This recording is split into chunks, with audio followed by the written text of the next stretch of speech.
Welcome to this new channel. This is the video that makes this channel lose its virginity. If you are not averse to satire, comedy with numbers, some black humor and irony, then you are in the right place. In the first attempt we dive, or rather take off, to dedicate ourselves to the new flagship of the Trump fleet, the luxury Airforce One. Okay, that was enough foreplay. Let's get started. Have fun.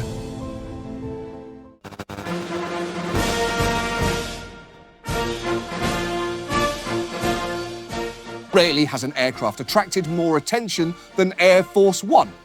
It has done its job well and flown 6 President 35 years safely all over the world. With its eye-catching livery, it is still iconic even after 40 years. The existing 2 aircraft have now reached the end of their service life, so the President needs 1, 2, or even 3 new ones. For this reason, Boeing was commissioned in 2016 to produce 2 new aircraft at a fixed price of $4 billion.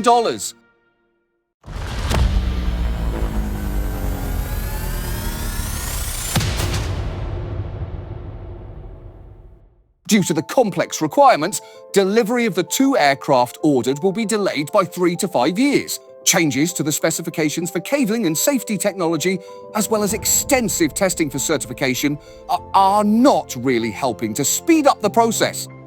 Fortunately, Trump has fallen in love with a jet from Qatar. This romance is off to a promising start because Qatar often gifts luxury airliners to politicians. It isn't. You can call it experienced Boeing 747-8 that already has 13 years and 2 relationships with others under its belt. But as we know, it's the inner, luxurious values that count. Okay, but is it just because it is younger? No. Who would assume that? The external proportions have also changed dramatically. A whole 28 feet longer and an indescribable 326 square feet taller. Who on earth can say no to that? Especially when it costs nothing. We are, unfortunately, unromantic and take a quick look at the small print in the marriage contract to see how much the taxpayer has to contribute in dowry. The base model is a 13-year-old Boeing 747, that experts estimate is worth an average of $47 million. Additionally, its special features are estimated to be worth $228 million. Let's celebrate Qatar for a moment, who brings this dowry into the marriage. On now, the part of the taxpayers who surely can no longer wait to make this union possible. In order to make the bride fit for Trump, some remodeling measures are necessary, and depending on which wedding guest on either side of the aisle you ask, the cost of the surgery is between $450 million and $1.1 billion US dollars. For the already planned divorce, after just 1 year, between 40 and 400 million are assumed, and the priest would say, we should meet nicely in the middle. So let's just take the average and make a round figure of 1 billion out of it that will cost this lovely marriage. We hope it's a big, beautiful bride for the groom at least, because it's definitely not a big, beautiful bill for the taxpayer to pay. But what do we get for our dowry, which averages 1 billion? We are getting a scaled-down version of an Airforce One, which does not have all the high security features of a presidential aircraft. The estimated period of use is 1 year. That's a pretty ridiculous time frame when you compare it to others. The communication capabilities, sensor technology, and similar electronic systems are of course better than on the old 747, but the lack of missile defense systems, AMP protection, or the ability to refuel in the air may not be entirely irrelevant.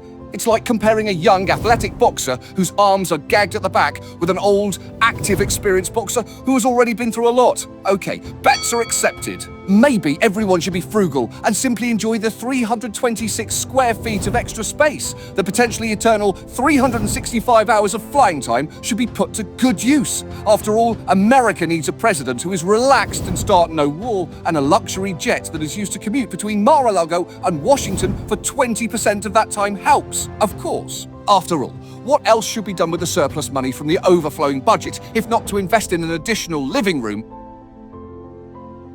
If you've made it this far in the video, then you must not hate it. In fact, if you subscribe to this channel, like the video and recommend it, I won't be annoyed. I can promise that you won't get spammed with notifications because I don't generate content in accord. All right, let's explore alternative ways the funds could be allocated.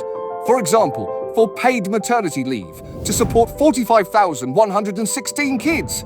2. Ensure the kids actually achieve something. This could finance 57,092 years of schooling, and those who are more interested in American architecture might enjoy 133 miles of Trump's border wall. Another option would be to extend the American part for UN AIDS for 24.5 years, which could save more than 25 million lives. Economists may be pleased to know that this accounts for nearly 2% of the trade deficit with the EU. If you want to help the good guys make their point, you could invest in 1.2 million firearms.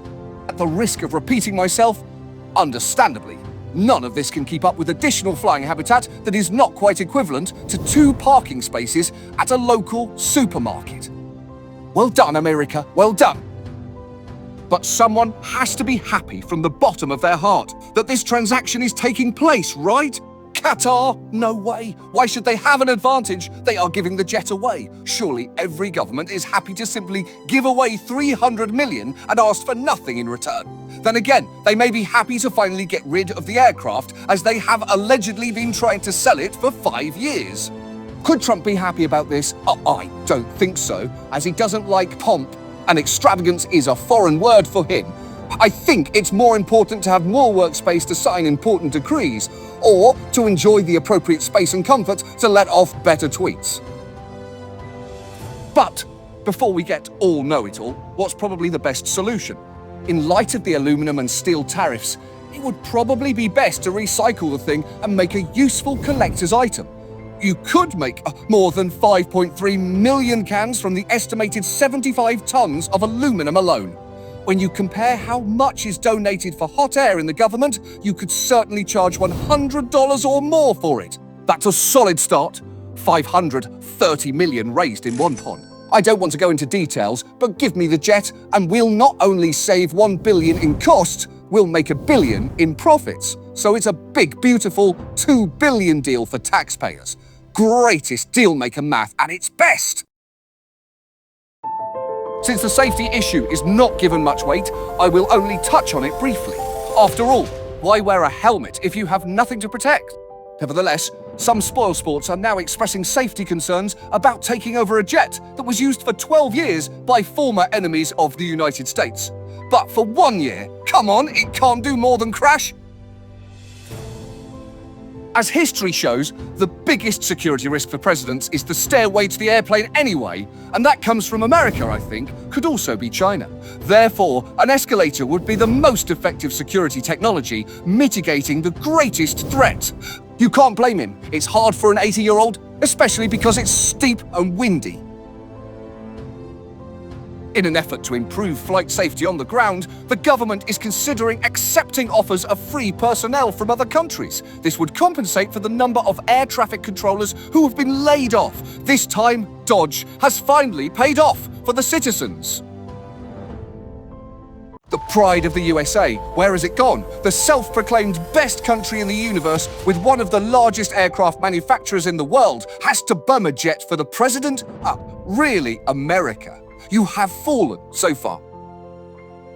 Where is the time when the remaining 96% of the world's population recognized our grace, style, pride, moral courage or honor? Times when all these values were worth more than money and influence. Okay, wake up and leave this wet dream of a better world. Time is past, dear friends, because as it stands, American pride would also be monetized. In this case, to a total of 83 cents.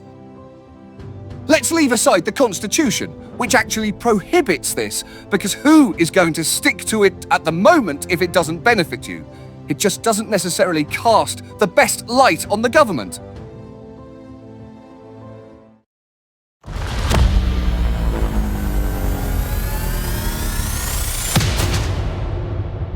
Understandably, the president cannot squeeze himself into economy class. But seriously, does it really have to be an unnecessary luxury version of the Airforce One? Even if the figures will change slightly, everyone has to decide for themselves whether a little more swagger for a year is worth the wasted tax money and moral decay. As we all know, the government does not necessarily hide its opinion on this issue. All that remains to be said is, we would like to express our gratitude for your time and hope to see you again in the future.